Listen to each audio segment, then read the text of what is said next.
UK is making great progress in presenting its future SPS model. That's the sanitary and phytosanitary model for the United Kingdom for all food, feeds, animals, live animals, products of animal origin, composites products, etc., plants, live plants, etc., coming from the EU and all other parts of the world into the UK and going live from November 2023. And in this video, we're going to look at the latest information we've just received on biosecurity and the veterinary border. And that is notably the publication of the risk categories for POAO products, products of animal origin. That has been published. We're going to look at it. And we're going to look at the brand new GB export health certificates that competent authorities, so the vets, the veterinary officers, and departments of health, I guess, of Sante, are going to be using from that moment on. So if you're ready to go, then let's get started.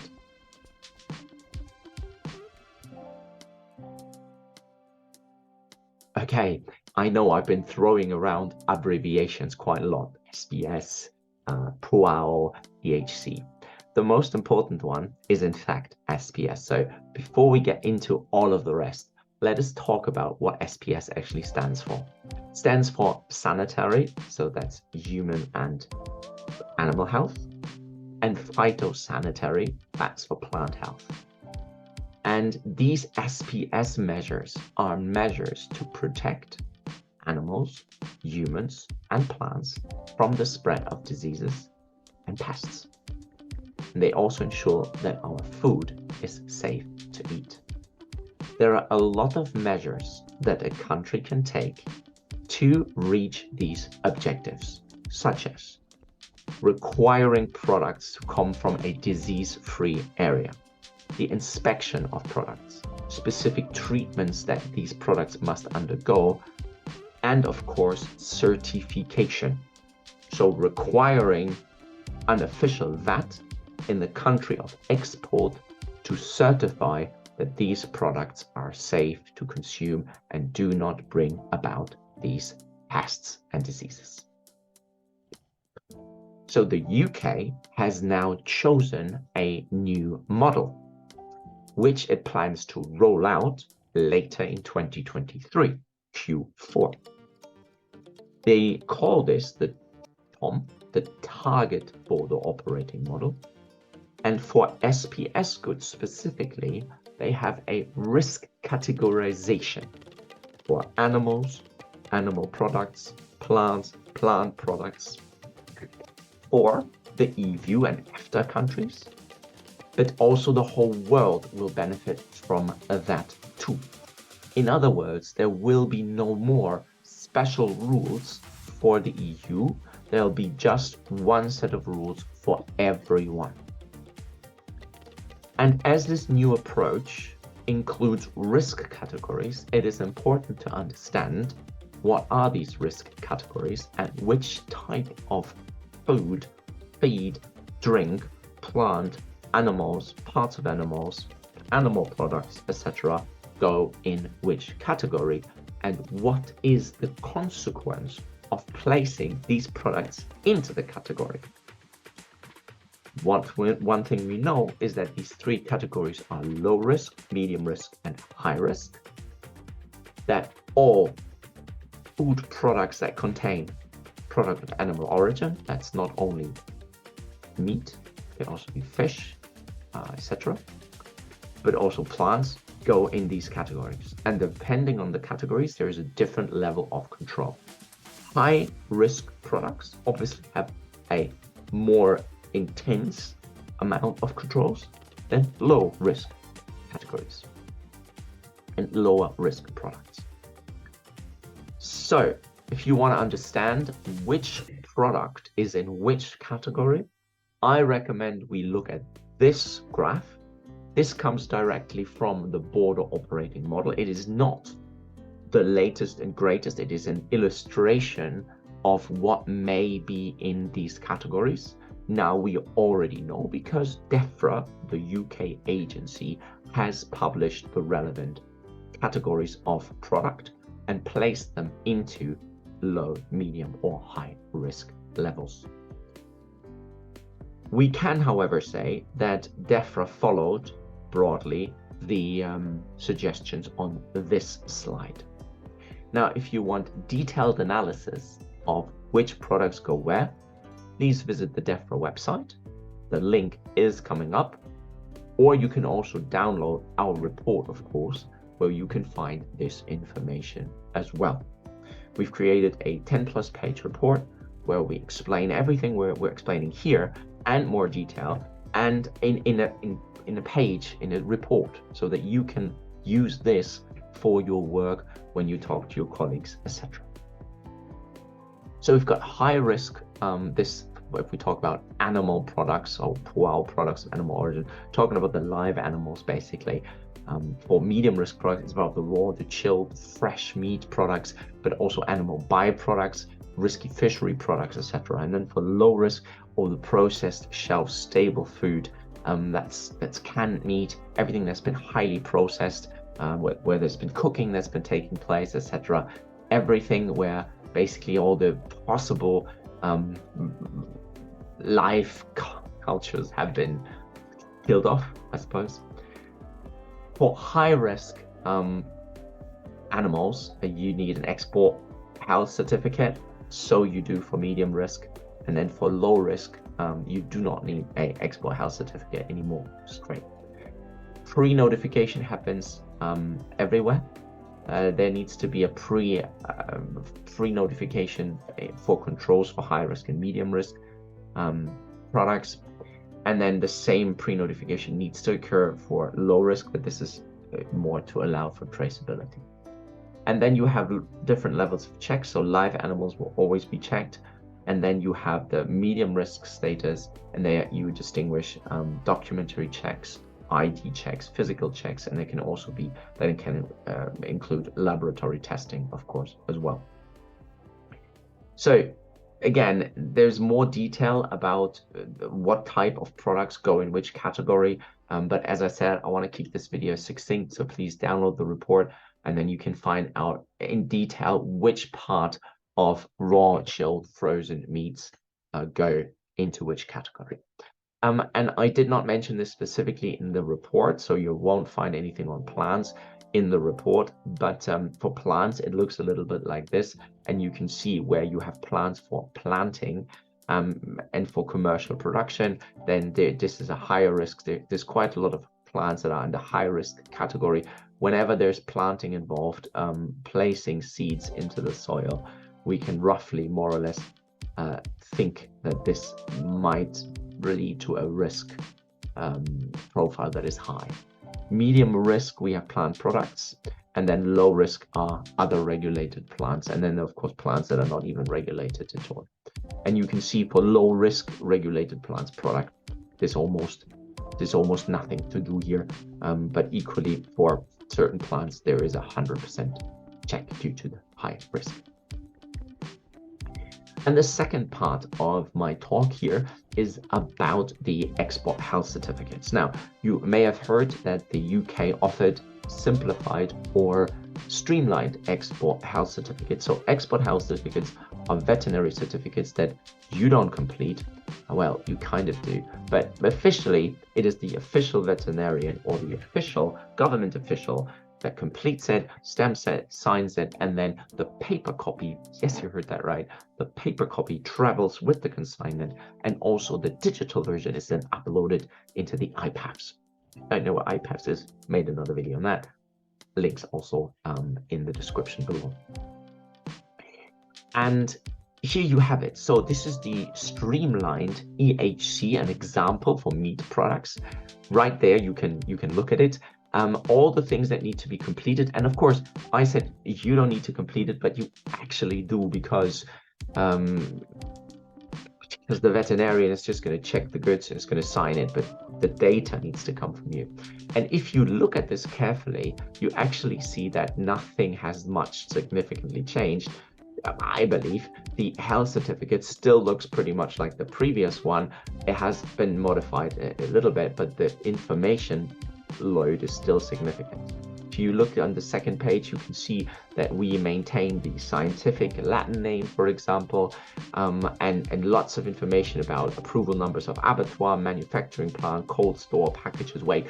All this HS codes, all this information is quite challenging for some businesses to obtain at the level required. So either because you never had to deal with that before, or because the amounts of goods that you are shipping to GB every day, every week are so high that you would need to hire an army of people just to complete this. We haven't even spoken about the requirements on the official veterinarians, which is also a significant concern, not only for obviously businesses, but also for the official vets. So please take a look carefully at these streamlined certificates and tell me what are actually the simplifications. So we got to remember that the impact of imposing SPS controls, veterinary controls, border security controls are significant.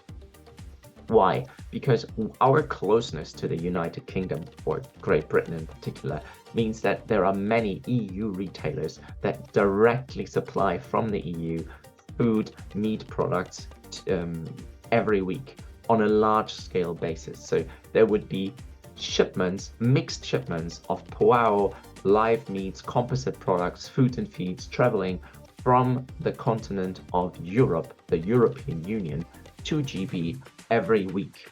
And if these are mixed loads, then we have a challenge because some of these products may be in the medium category, some may be in the low category, and immediately by having one product that's in the medium risk category, you're imposing other license requirements and other controls than in the low category. So mixing low and medium means that the low risk products can actually not benefit from the simplifications because it's all tilted and changed because of one medium product. So if you mix everything, then the benefits erode. Equally, splitting them into risk groups, so only shipping a container with low risk food might not be profitable, might not be possible, might not be this, might not be that. So this could impact the supply chain of your movements, and that needs to be carefully considered as well. And then, of course, the question is what have we actually gained now? The EHC still looks pretty much the same as it did before. The EU logo has been removed, and we still have the paper for the time being. Sure, in the future, we should all move to digital system. Sure, in the future, there's a vision regarding trusted traders. Please check out my video on this. But all of that is in the future. In the meantime, what have you gained? Apart from administration, not a lot, I think. So, I would argue this is something that could have a significant impact on EU food, drink, and plants importers, and of course the exporters. So what are the actions that you need to take if it all happens this way and there is no further delay? Well, I would think these 5 steps should be on your radar. Prepare, implement, verify, and do all of that before Q4 2023. First, you gotta check out the new EHC. So again, the link is down below. Do you need to complete this new EHC? And is there a difference between how you were planning to do it for last year's July 2022 implementation date? Do you have all the data that you need? I've just shown you an example of how this certificate can look like. Do you need any pre-certificates? So there could be a requirement by, for example, the Belgian authorities to require that products coming from other EU member states, say Poland or Italy, need a pre-certificate to cover the leg Italy to Belgium or Poland to Belgium. Because how will the Belgian vet know that the products have been certified according to applicable rules and loaded correctly and sealed correctly in Poland? So that may be a possibility. You've got to check the situation. If that's needed, well, then there is a need for where you might have to contact your suppliers. depending on your supply chain, of course. Then you need to understand the risk categorization. Is it low? Is it medium? Is it high? And probably you need to look into your Stammdaten, your set data, and find a way to categorize them. Maybe there's like a line or a box that is still free in your ERP system, and you can put there low, medium, or high just to classify it, in addition to everything you're already doing to your product. So this is a new way of recording what this product is in terms of veterinary, border, and biosecurity from the UK perspective. So you need to look into all of your food and feed and plants products and carry out this assessment. 3 is then the setup. You need to then think about the process amendments and the changes. How is your supply chain impacted? If you do need these EHCs, if you need to expect controls due to the risk categorization, map out your supply chain and figure out what needs to change here and there. That's quite a big process, so please do not delay. Holiday, do you really need it? Who wouldn't want to work when there's hot outside and everybody else is at the beach? Good idea for you to think about maybe staying in your office and working through this in order to prepare for Q4 2023. So verify setup. Verify supply chain is also point 4. And then get the EHCs, right? So you then need to make sure that you can actually get the data, complete the EHC as it's needed, have your vet come to your premises and have it signed, stamped, and make sure you've set all this up. When is the vet going to come? How much is it going to cost? How am I going to pay for this, etc., etc., so that you in the EU are ready to have all the necessary data points, all the necessary certificates. And don't forget, there's a time scale you need to work back through, and that means you need to upload the digital copy of the finished and signed EHC onto the iPad system within a certain time. Otherwise, you can't enter GB. So please, all of these steps need to be thought through, communicated to your supply chain internally and externally, process and procedures set up, external communication with your veterinary officer, etc. made. All of that, please, before Q 2024. And I haven't even talked about the group pitches, the mixed loads, etc. And finally, what I recommend my clients is that before the 30th of October 2023, you do a dry run, right? You check, you try to see, does it work? Does it get through? Because today, even you can upload EHCs. In fact, EHCs are used by non-EU companies already. So it's not a big deal. At the moment, you upload it and nobody looks at it. But there is nothing preventing you from dry running it. You could ask the vet to come and see, have a cup of tea rather than actually signing it. But just to get into the habit of getting the vet on site, having them sign it, getting all the pre-certificates, getting all the data set up, etc., etc. Right? So that's what I would do between now and Q 2023. And of course, if you need help with that, you want a helping hand on how you should structure it, please do reach out. And if you say, well, Arnie, that was great, but it was way too quick and there is way too little information, I need more, I need deep dive, then don't forget, we've got extensive briefings again in a document that is called the new UK Biosecurity and Veterinary Border Controls Risk Categories and Streamlined EHCs. You can download that by clicking on this link below. It will give you a report on the UK TOM risk categorization, and it will show you which product goes into what, and then it will look at what the new certificates look like, and you can download them right away. And don't forget, if you think this is really cool and you want to learn much more, then we need more time.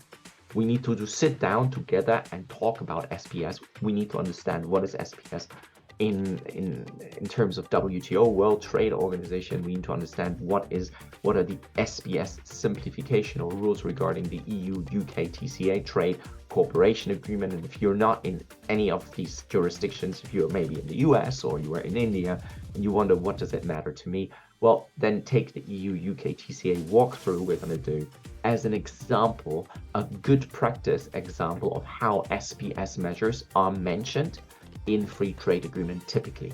This may not be the case for your particular situation, but you can get a really good guidance of what can happen and cannot happen when it comes to SPS.